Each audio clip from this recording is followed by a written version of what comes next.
think with my guys like team with life. When I've looked at a farmer's field, looked at the soil, there's not much there. I mean, sometimes it's hard to find a worm. You know what I mean? And is that normal, is it?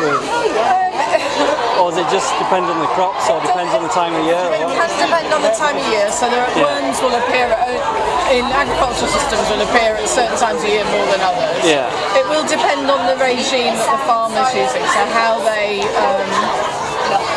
they're tilling, what they're using, what chemicals they're using as well. So if they're spraying and then you go into the field and it's sprayed, you're not really going to find very much.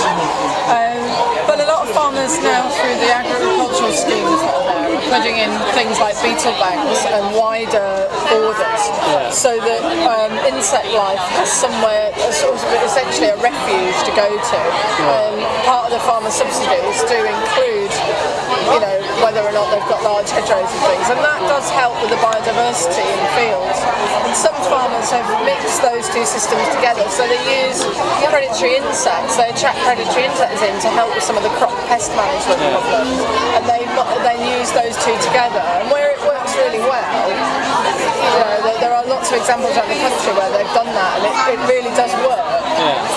But it's again a difficult thing with a scale, so it's easy in your garden to do that kind of thing because you've only got a small area that you're dealing with. But if you're farming hectares and hectares of land, it's getting the balance between how much nature can help the process that you're trying to achieve.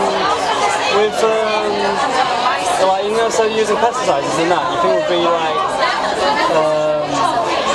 would it be viable to maybe breed ladybirds or breed insects? And what happened with that? The trouble with doing that is that you're messing with the food chain. So if you create a lot of predatory species, then you end up with no bottom level species. Then actually the top level species will die out. So it is a fine balance. But then again, when you're spraying with insecticides and you're killing bees, it's difficult, isn't it? It is a hard debate, and I think the scientists are still determining the links between pesticide use and insect death.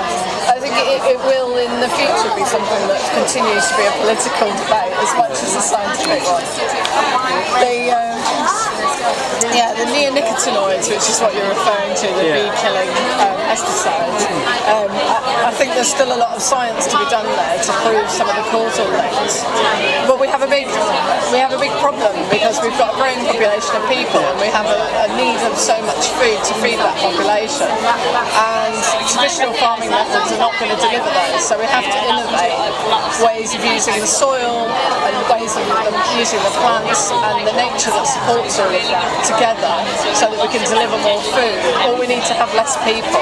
And I think that's a debate that's a bit like the white elephant in the room when you talk to politicians. They don't necessarily get that. I like I don't know if you've seen it, but it's probably, of course you've seen it, but it's basically the design of buildings for the future, and it's like a multi-story building with I think ground floor had offices, next floor being somewhere to live, the next floor after that was like a giant greenhouse sort of thing, and then there'd be aquaponics in the next floor after that, and then maybe more living quarters and stuff like that.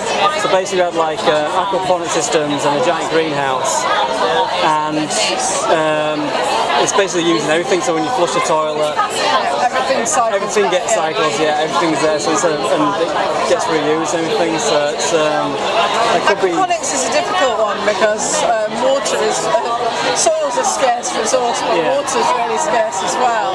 And so I think there are issues around how we manage and recycle those, because the environment itself needs a certain amount of water going through it as well. And soils are really important in terms of water because obviously they hold water in the particles within the soil. If you have poorly managed soils and the water goes straight through them, that's when you have massive flood events like we saw last year. So some of the land management practices in the areas where you get large flooding are actually part of the problem as to why you're getting that flooding.